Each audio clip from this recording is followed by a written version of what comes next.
जय माँ इंद्राक्षी, जय अम्बे। इंद्राक्षी धाम में दर्शकों आप सभी का हम हार्दिक स्वागत करते हैं। आइए इस विशेष अंक में हम बात करते हैं यम के निमित्त दीपदान की। दीपावली का पर्व है, आप सभी को हमारी तरफ से बहुत बहुत दीपावली पर्व की, धनतेरस की अग्रिम शुभकामनाएं। इस बार धनतेरस का जो पर्व रहेगा वो 10 नवंबर का रहेगा और 10 नवंबर से ही ये दीपदान यम के निमित्त किया जाता है। यूँ तो इसे हम करीब करीब 20-25 सालों से हर वर्ष आपको बताते आ रहे हैं। हमारे पुराने दर्शक साधक सभी इस दीप की विधि जानते हैं, लेकिन आइए पुनः इसको सभी समझें और जानें। यमराज कौन है? किसी से छिपा नहीं है। यम की दृष्टि कोई अपने घर पे नहीं पड़ने देना चाहता। कोई नहीं चाहता हमारे घर में यम आए, यमराज आए। अब यमराज आते किस लिए हैं ये भी सब जानते हैं। तो यम की किसी भी प्रकार की यातना हमें वर्ष भर ना झेलनी पड़े, किसी भी घर में अकाल मृत्यु ना हो, सभी के घर में सुख शांति स्वास्थ्य बना रहे, इस निमित्त 5 दिनों के लिए यम के निमित्त ये दीपदान किया जाता है। संध्या के समय ये दीपदान करेंगे तो दीपावली पर्व 5 दिवसीय पर्व कहलाता है और इंद्राक्षी धाम की तरफ से दीपावली पर्व की, इस 5 दिवसीय पर्व की आप सभी को बहुत बहुत शुभकामनाएं। अब देखिएगा, सबसे पहले तो आप तारीखें नोट कर लें कि किन किन तारीखों में 5 दिन ये दीप जलेगा, क्योंकि इस बार एक दिन एक तिथि अमावस्या की ऐसी आ रही है जिस तिथि में ना तो दीपावली है, अमावस्या पहले दिन की में दीपावली है और दूसरे दिन की में नहीं है। तो ये भी आप सब लोग नोट कर लें। 10 नवंबर को धनतेरस है, प्रथम पर्व है। 11 नवंबर को जिसे नरक चतुर्दशी, रूप चतुर्दशी कहते हैं, वो आप छोटी दीपावली के रूप में मना लें। 12 नवंबर की दिन रविवार की बड़ी दीपावली रहेगी जो मुख्य दीपावली होती है। और इस बार 13 नवंबर की अमावस्या भी है, लेकिन वो सोमवती अमावस्या कहलाएगी। लेकिन दीपावली के रूप की जो अमावस्या है वो 12 तारीख को ही दिन में 2:30 बजे के आसपास से, यानी कि 2:45 बजे के आसपास से प्रारंभ हो जाएगी। तो दीपावली के लिए हमें रात्रि की अमावस्या चाहिए, इसलिए 12 तारीख को रहेगी। सोमवती में सूर्य उदय की अमावस्या चाहिए, तो वो 13 तारीख की सोमवती अमावस्या रहेगी।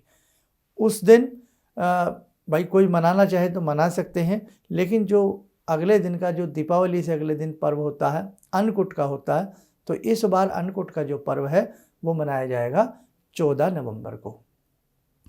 15 नवंबर को यम द्वितीया रहेगी, इसे हम बृहत द्वितीया, यम द्वितीया भी कहते हैं। ये 5वां पर्व है। तो ये दीपावली के 5 अंग होते हैं। वर्ष का सबसे बड़ा ये 30 त्यौहार हमारा होता है। तो आइए, दीप किस दिन जलाना है आपको? 10 तारीख को, 11 तारीख को, 12 तारीख को, 14 को और 15 को। तो ऐसे ही आपके 5 दिन हो जाते हैं। यम के निमित्त वर्ष में ये 5 दिन का आप लोग दीपदान करते रहिए, ताकि किसी के भी घर में कोई अनहोनी घटना न घटे। यम किसी के घर में आए कोई नहीं चाहता, यम की दृष्टि किसी के घर में पड़े कोई नहीं चाहता। यम की दृष्टि सौम्यता के रूप में सबके घर में रहे, सभी को यम शुभ आशीष प्रदान करें, स्वास्थ्य सौभाग्य का आशीष दें, ये सब चाहते हैं। बहुत परिवार ऐसे हैं जिनके घर में एक वर्ष में कई दुर्घटनाएं हो जाती हैं।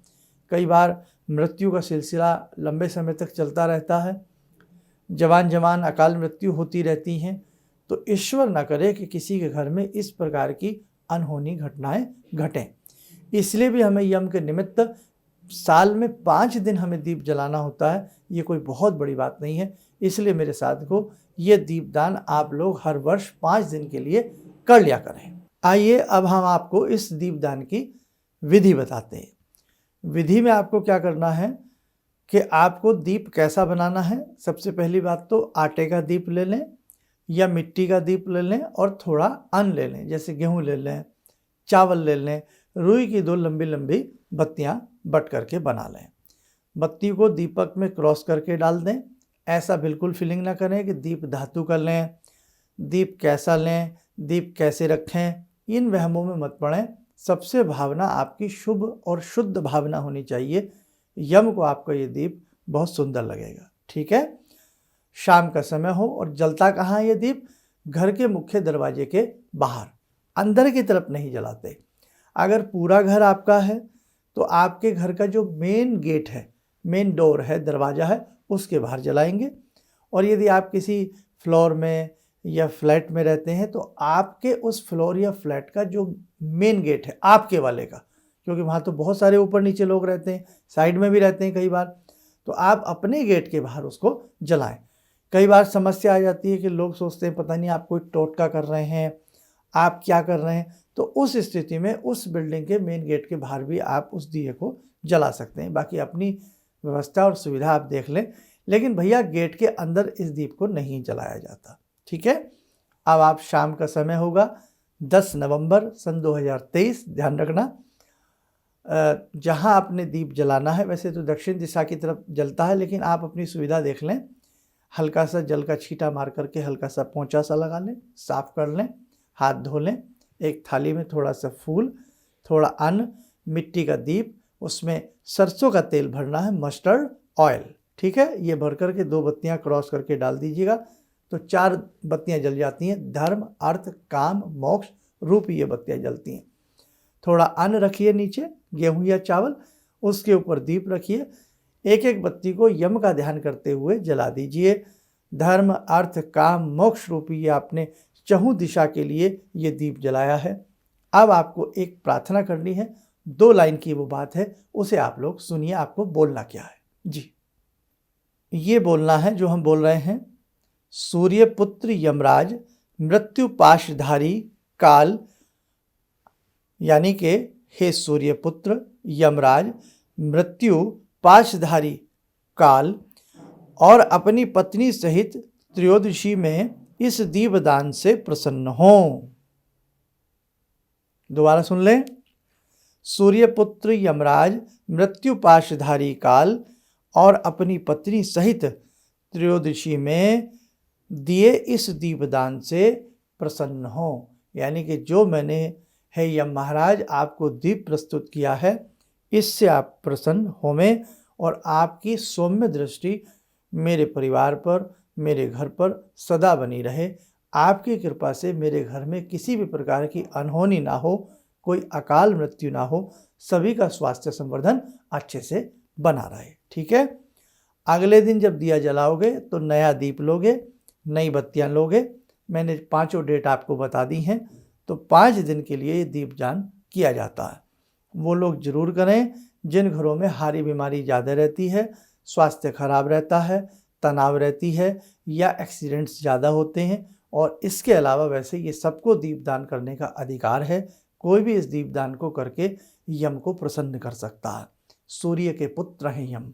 ठीक है, तो आप इस दिए को जरूर जलाइएगा। और इस वर्ष भी हम आपको बताएंगे कि धन वर्षा पोटली आपको कैसे बनानी है, आपके घर में सदैव लक्ष्मी की कृपा बनी रहे, वो भी हम आपको विधि बताएंगे। बड़ी दीपावली का कैसे पूजन होगा, बृहद द्वितीया कैसे मनाई जाती है, सारी चीज़ें 1 to 1 करके हम आपको बताते रहेंगे। तो ये था दीपदान विधि। और इसी के साथ साथ आप लोग एक बात और ध्यान रखें, धन त्रयोदशी में हमें क्या खरीदना चाहिए। लोगों का मन होता है हम सोना खरीदें तो वर्ष भर सोना बरसेगा, लेकिन ऐसी बात नहीं है। प्रैक्टिकली बात समझिए, उसके लिए भी आप हमारा धन त्रयोदशी का जो विशेषांक होगा वो समझिए, देखिएगा। आपको कुछ ऐसी विशेष बातें बताएंगे जो आपके बहुत काम आएंगे। तो धन वर्षा पोटली कैसे बनेगी वो भी हम आपको बताएंगे, और साथ ही हम धन त्रयोदशी का पूजन कैसे करेंगे, क्योंकि धन त्रयोदशी के दिन ही भगवान धन्वंतरी अमृत कलश लेकर के अवतीर्ण हुए थे। मतलब समुद्र मंथन हुआ, समुद्र मंथन के समय भगवान धन्वंतरी आयुर्वेद के प्रदाता श्वेत अमृत कलश लेकर के अवतीर्ण हुए थे। उसका अर्थ है कि सभी को उस दिन स्वास्थ्य प्राप्त हो, सुख की प्राप्ति हो। तो हमें रात्रि के प्रथम पहर में धन त्रयोदशी के दिन भगवान धन्वंतरी का भी पूजन कर लेना चाहिए। उसके लिए आप हमारा विशेषांक देख लेना, और प्रतिदिन जो सुबह 7 बजे कार्यक्रम आता है उससे भी आपको बहुत सारी बातें पता लगती रहेंगी। अब जिन लोगों ने पिछले साल धन वर्षा पोटली बनाई हो उसमें सामान इस बार बदल लेना। सामान वही रहेगा, कुछ थोड़ा सा चेंज करते हैं हर साल के हिसाब से, तो वो भी हम आपको शायद आज या कल तक हम वो विशेषांक भी आपको दे देंगे। धनवर्षा पोटली का खुद बनानी है, किसी से बनवाने की ज़रूरत नहीं है, ठीक है। एक पोटली एक्स्ट्रा भी बना सकते हैं अपने परिवार के लिए, बेटी के लिए, किसी के लिए आप भेज भी सकते हैं।